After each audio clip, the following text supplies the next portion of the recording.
I'm Dr. Stephen Claypool, and I'm reviewing the medical evidence for coffee.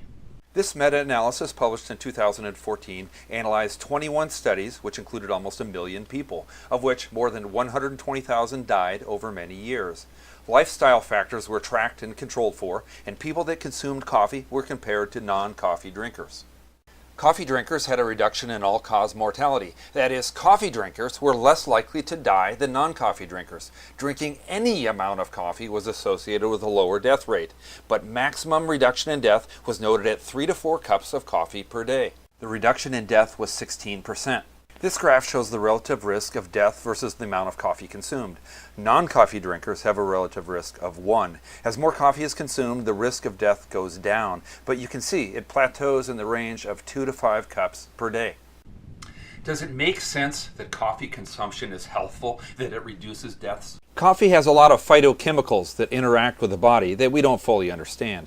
In fact, coffee is the #1 source of polyphenol antioxidants in the American diet. These phytochemicals probably do good stuff in the body. I'm not going to get into the basic science. Instead, let's look at results. In these studies, coffee is associated with a reduced risk of heart disease, cancers, diabetes, stroke, Parkinson's disease, and Alzheimer's disease.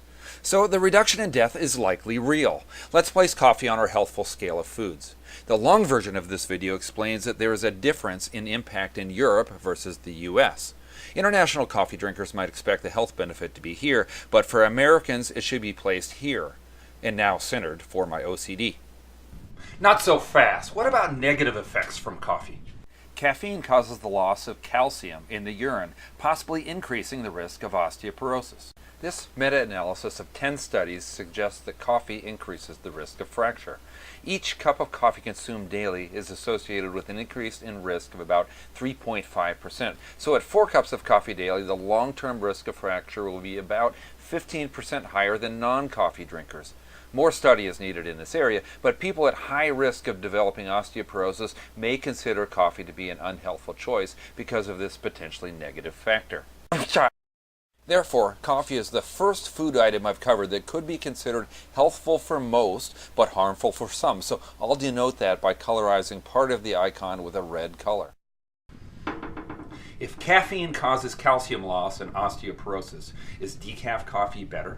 To the best of our knowledge, decaf coffee has the same benefits as regular coffee, minus the risk of fracture. So decaf coffee falls here. I don't recommend that you start drinking coffee for health reasons.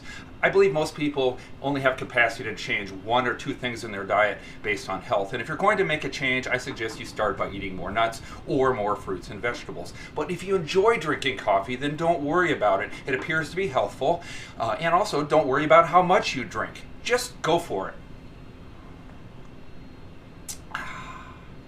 Coffee consumption is associated with a reduction in all-cause mortality, heart disease, and diabetes.